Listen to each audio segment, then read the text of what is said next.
It's time for another unboxing. I've got the Enchanted Spell Oracle deck.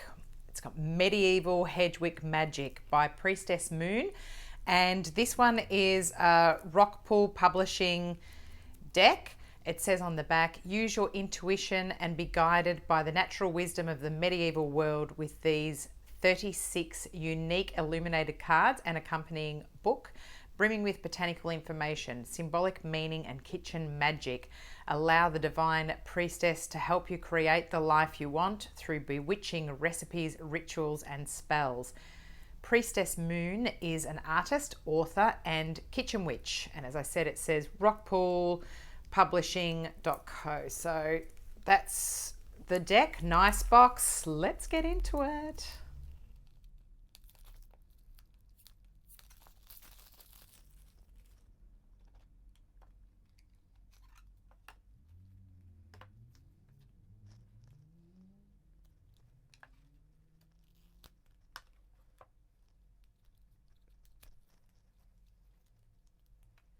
First impressions of this deck, it's quite gorgeous actually.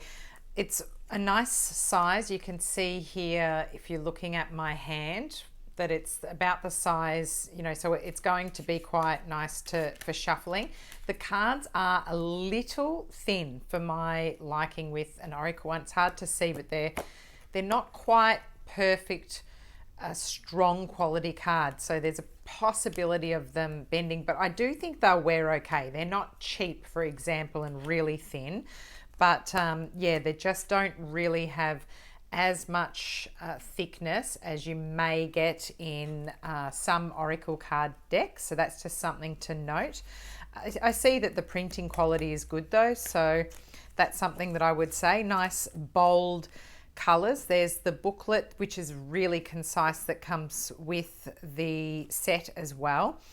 The back of them, beautiful design, really quite sweet. So I will go through each of the cards, but also the booklet, it's very detailed, as in the contents here, the introduction, how to use the cards. I will just read a little bit out so that you understand the purpose of what the Enchanted Spell Oracle deck was designed for. So it says, for over 500 years, the healing properties of herbs have been documented in manuscripts known as medieval herbals. The 11th century Ashmole 1431 is a shining example of their beauty, wisdom, and power. The Enchanted Spell Oracle, a set of 36 botanical cards, and this accompanying book is a return to this medieval and Celtic herbal lore. It takes us back to the magical days when herbs and plants were used to cure everything from physical to psychic ailments. The Oracle shares this knowledge and wisdom from the ages by helping you to craft enchantments, kitchen witch style, using commonplace kitchen ingredients. A kitchen witch brings light and magic to all she does mindfully, patiently, and carefully. And it goes on.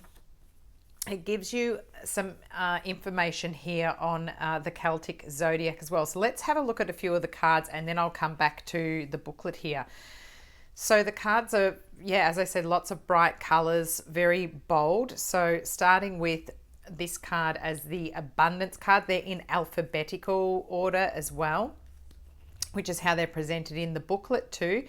So we can see here, this has got some, Egyptian iconography, as some hieroglyphic looking images. And there's all these little secret Easter eggs, I'll call them, that are here, so that you've got a lot of detail in the cards, including, orange peel, cloves, cinnamon. So these are the parts where it's giving you ideas on the recipes that they have. So there's sort of priestesses that are being the ones that are the main characters on the cards. So yeah, we have abundance, we have ambition, and then there's also dates as well that are marked on the card too. For example, birch tree ambition, December 24 to January 20. So being a season that it's following. So I'll go back to the booklet now and explain why they've put that in. So the Celtic zodiac.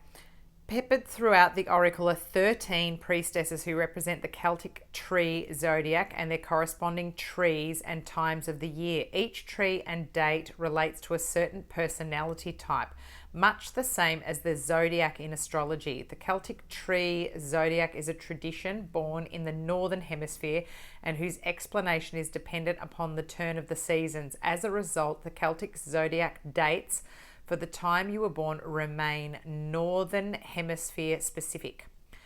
For example, the enchantment Ash cards dates are 18th of February to the 17th of March and represent the fading winter to early spring in the southern hemisphere.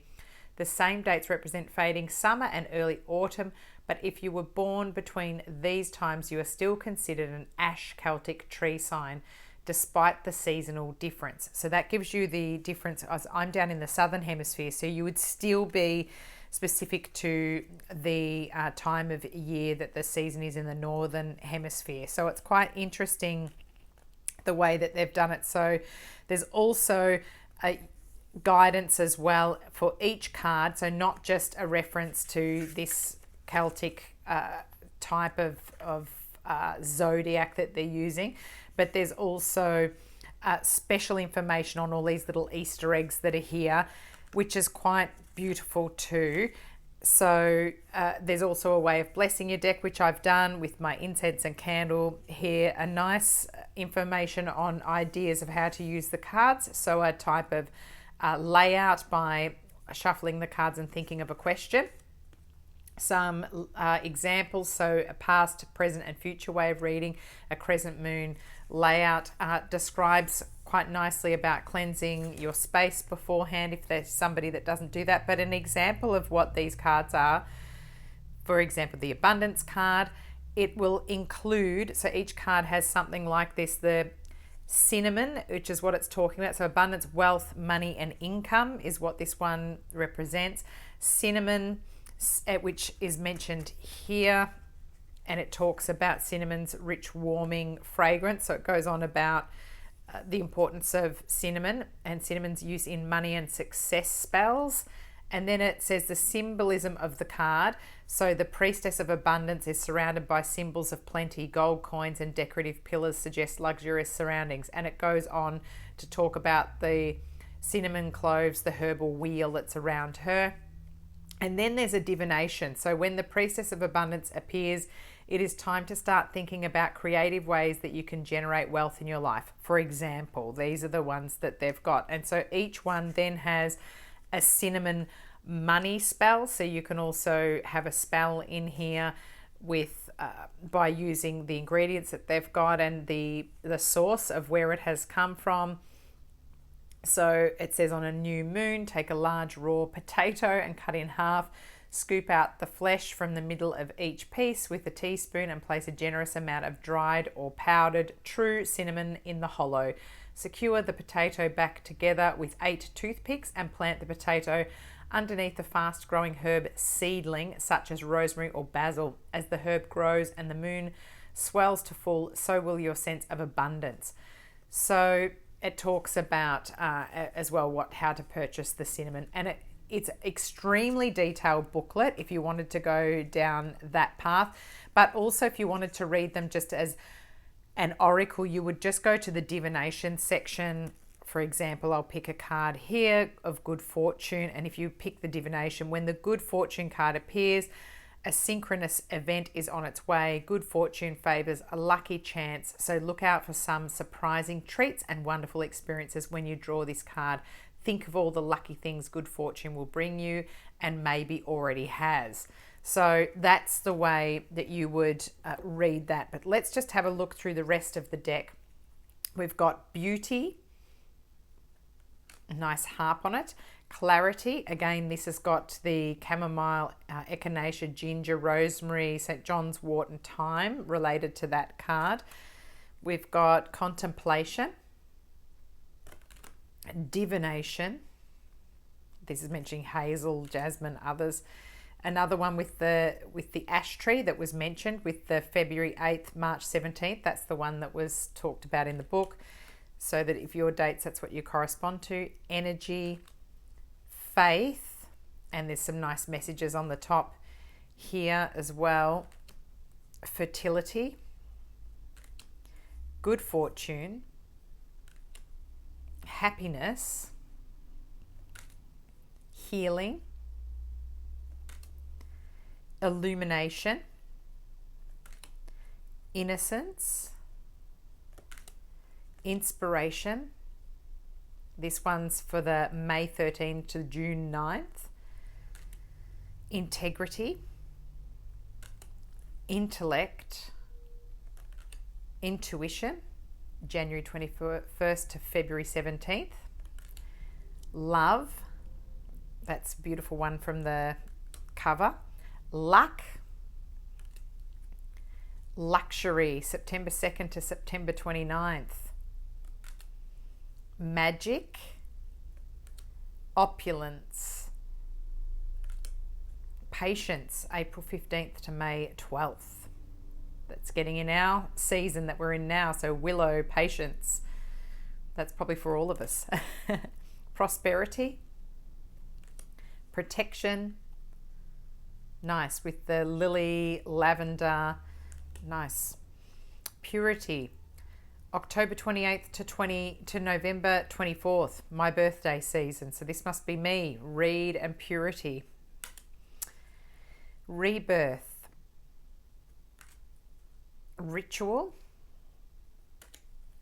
shine, solitude, strength, June 10 to the July 7th, success, March 18th to April 14th, wisdom, September 30th to October 27th, ivy, nice. And the last card is the wishes card. So it's a beautiful deck. I love it. I'm going to think of how to use it in the readings for this month. I'll probably pick the card that's for that person's, that sign's birthday to start with. That might be a way of introducing to the deck, and then maybe I'll shuffle the rest and see whether another one relates as well. Thanks for tuning in to Esoteric Tales and Tarot. This has been another unboxing of a beautiful deck that I'm going to enjoy. Oh, I love how much I'm enjoying opening up a new deck. So thank you so much for subscribing. I'm over 100 subscribers. How exciting. Please, if you like the video, give it a thumbs up for me, and love to see you subscribing to my channel. Catch you soon. Don't forget to check out my monthly and mid-monthly readings and my little shorts. Thanks for tuning in. And also, finding out about the information on this deck, where to buy it, it's going to be in the information description below the video. So jump to that section if you're looking to buy it, and I'll put a link to where I got it from. Thanks. Bye.